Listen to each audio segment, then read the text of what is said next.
नमस्कार। मैं डॉक्टर सुषमा पांडे, सह आचार्य राजनीति विज्ञान, राजकीय महाविद्यालय टोंक। आज के व्याख्यान में आप सभी का हार्दिक स्वागत करती हूँ। आज जिस विषय को लेकर हम चर्चा करेंगे वह है पाश्चात्य राजनीतिक चिंतक हीगल के राज्य संबंधी सिद्धांत के बारे में। हीगल वह विद्वान हैं जिन्होंने राज्य को लेकर अपनी एक अलग विस्तृत चर्चा प्रस्तुत की है और हीगल के जो राज्य संबंधी जो विचार हैं, संपूर्ण राजनीतिक चिंतन में एक महत्वपूर्ण और मौलिक विचार हैं। उनके प्रमुख राज्य संबंधी जो विचार हैं वो फिनोमेनोलॉजी ऑफ स्पिरिट तथा फिलॉसफी ऑफ राइट नामक ग्रंथों में वर्णित हैं। हीगल ने जो अपने विचार प्रस्तुत किए थे वह तत्कालीन राजनीतिक दुर्दशा को देखकर, जो कि जर्मनी की थी, अपने चिंतन को स्थान दिया ताकि जर्मनी का एकीकरण हो सके और जर्मनी एक शक्तिशाली राष्ट्र के रूप में उभर सके। और इसी उद्देश्य को ध्यान में रखकर उन्होंने राज्य को बहुत अधिक महत्व दिया था। अब अगर हम राज्य के अर्थ की बात करें तो उसको लेकर के हीगल ने स्पष्ट किया है कि संसार में जो भी चीज़ वास्तविक है, जो विवेकमय है, वह और जो वस्तु अस्तित्व में है, जो तर्क के अनुकूल है और वही अस्तित्व में है। तो इस तरह धीरे धीरे हीगल ने अपने इस विचार राज्य के विचार को यह माना कि राज्य में जो पूर्ण विचार या दैवी आत्मा पूर्ण रूप से स्वतः जो सिद्ध होती है वो अनुभूति को प्राप्त होती है। यानी कि अगर हम सामान्य शब्दों में कहें तो राज्य तर्क पर आधारित होता है। हीगल ने अपने लेख द जर्मन कॉन्स्टिट्यूशन में राज्य को परिभाषित करते हुए कहा है कि राज्य जो होता है वो मानवों का एक ऐसा समुदाय है जो सामूहिक रूप से अपनी संपत्ति की रक्षा के लिए संगठित होता है और इसीलिए सेना और सत्ता का निर्माण करके राज्य की स्थापना की जाती है। हालांकि हीगल ने शक्ति को राज्य का एक अनिवार्य अंग माना है, लेकिन वो साथ में यह भी कहता है कि राज्य अपने क्षेत्र में कानून के अनुसार कार्य करता है, न कि शक्ति के अनुसार। और साथ ही साथ वो ये भी कह रहा है कि राज्य जो है एक नैतिक समुदाय होता है, उसके अनुसार वह किसी समझौते का परिणाम नहीं होकर के बल्कि ऐतिहासिक विकास, सामुदायिक जीवन और परिवर्तित परिस्थितियों का परिणाम होता है। तो इस तरह से हीगल ने जो राज्य की बात कही है वह उसने राज्य को एक ऐसा समुदाय माना है जो सामूहिक रूप से जुड़ता है। और वह क्यों जुड़ता है? क्योंकि यह परिवर्तित परिस्थितियों का परिणाम होता है, आवश्यकता होती है। अब हम बात करेंगे कि हीगल के अनुसार राज्य की जो उत्पत्ति है वो किस प्रकार से हुई है। तो हीगल ये मान के चलते हैं कि राज्य, जैसा भी मैंने आपको बताया पूर्व में भी, कि राज्य किसी समझौते की उपज न होकर विश्वात्मा का द्वंद्वात्मक पद्धति से होने वाले विकास का परिणाम होता है और इसका अपना एक व्यक्तित्व होता है। इस संदर्भ में हीगल कहते हैं कि संसार में जितने भी जड़ और चेतन पदार्थ हैं वो सभी विश्वात्मा से जन्म लेते हैं और इस विश्वात्मा से जन्म लेने के बाद उसी में ही विलीन हो जाते हैं।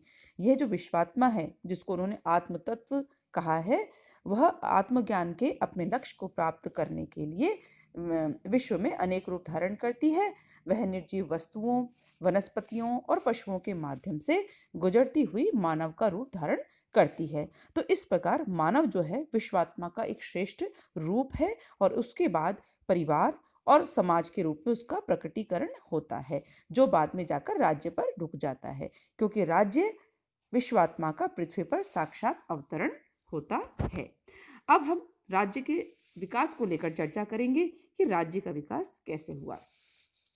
तो हीगल बार बार एक ही चीज को स्वीकार करता है कि जो विश्वात्मा है उसका द्वंद्वात्मक रूप से चरम लक्ष्य की ओर जब विकास होता है और विश्वात्मा बाहरी जगत में विकास के अनेक स्तरों को धीरे धीरे पार करते हुए सामाजिक संस्थाओं के रूप में प्रकट होती है। और ये जब संस्थाएं आगे बढ़ती हैं तो वो परिवार, समाज और राज्य हैं।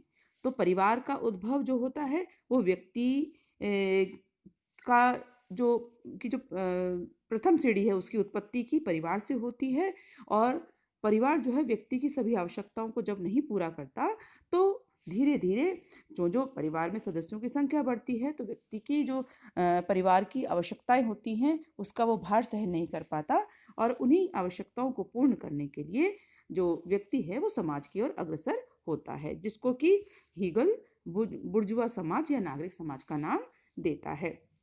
अब समाज में जब प्रतिस्पर्धा बढ़ जाती है, नियंत्रण बढ़ जाता है और प्रेम और सहयोग की आवश्यकता की स्थिति उत्पन्न हो जाती है, तब ऐसी स्थिति में उस पर नियंत्रण करने के लिए, संघर्ष पर और सहयोग और प्रेम को बढ़ाने के लिए राज्य नामक संस्था का जन्म होता है।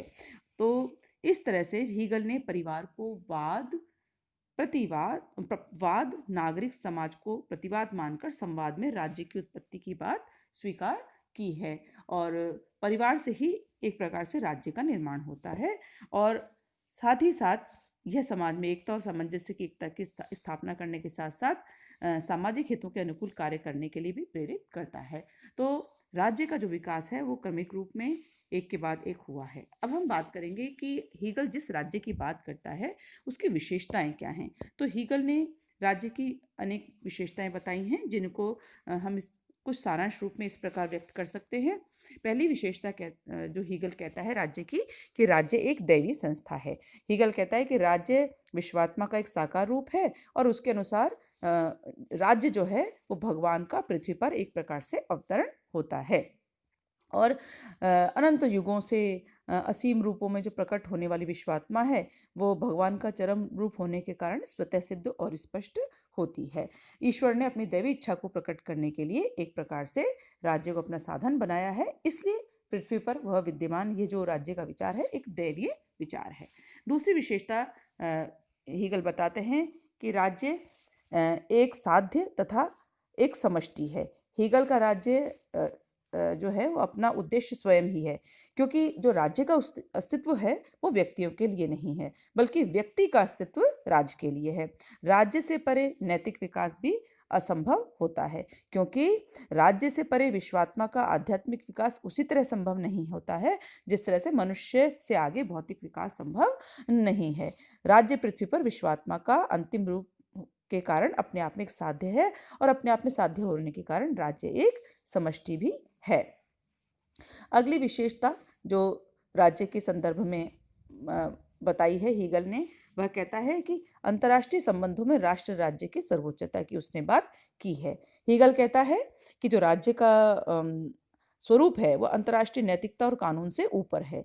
वो कहता है कि अंतर्राष्ट्रीय संबंधों में स्वार्थ सिद्धि का जो प्रमुख उद्देश्य होता है और इस उद्देश्य को प्राप्त करने के लिए ही जो राज्य है वो सब प्रकार के बंधनों से मुक्त होता है। वह आत्मरक्षा के लिए अन्य राज्यों के साथ कैसा व्यवहार कर सकता है, अपने हितों को पूरा करने के लिए संधियों और समझौतों का भी उल्लंघन कर सकता है। तो इस प्रकार राज्य अंतर्राष्ट्रीय कानून और संधियों का पालन उस सीमा तक कर सकता है जहाँ तक उसके हितों का पोषण होता है।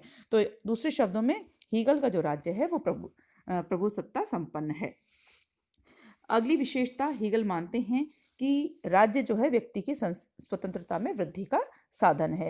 हीगल कहता है कि राज्य मनुष्य की स्वतंत्रता को विकसित और बढ़ाने का साधन है, क्योंकि राज्य में रह करके ही व्यक्ति पूर्ण स्वतंत्रता का उपभोग करता है और साथ ही साथ राज्य में ही अपने बाहरी और अपने आंतरिक अहम के स्तर तक उन्नत कर सकता है।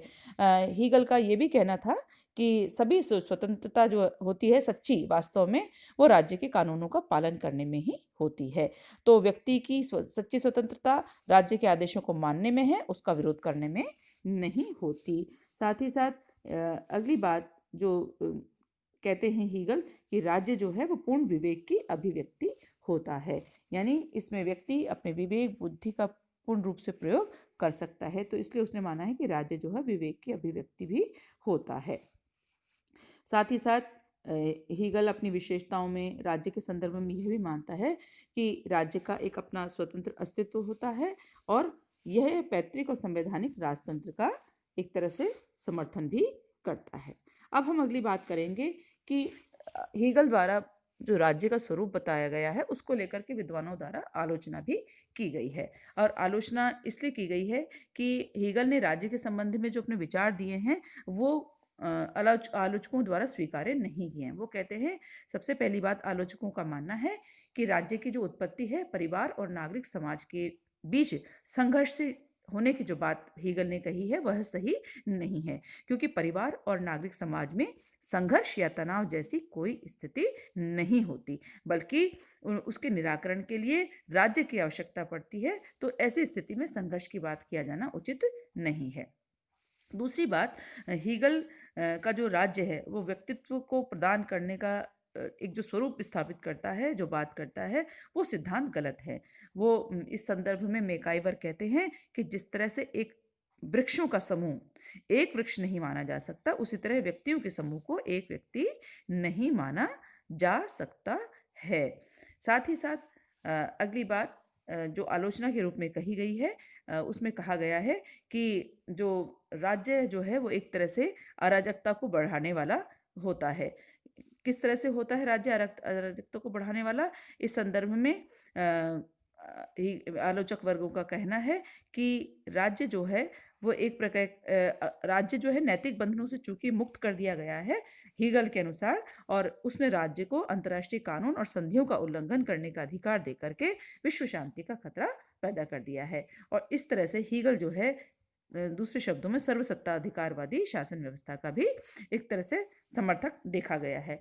लेकिन इन सब आलोचनाओं के बावजूद ये भी कहा जा सकता है कि हीगल जो है वह निष्कर्ष तौर पर यह मानता है कि सर्वसाधारण की शासन करने की क्षमता में उसको विश्वास नहीं है, इसीलिए वह वयस्क मताधिकार का विरोध करता है। लेकिन उसके जो संप्रभुता और शासन संबंधी जो विचार हैं वो प्रेरक हैं, और साथ ही साथ वह राजा को विधानमंडल और कार्यपालिका के मध्य समन्वित स्थापित करने की कड़ी मानता है, और साथ ही साथ वह निरंकुश राजतंत्र के स्थान पर संवैधानिक राजतंत्र का समर्थन भी करता है, उसका सिद्धांत प्रतिष्ठित करता है। तो इस प्रकार साथियों आज हमने बात की हीगल के राज्य की सिद्धांत की। अगली व्याख्यान में हम एक नए विचार के साथ आपसे पुनः बातचीत करेंगे। तब तक सभी का बहुत बहुत धन्यवाद।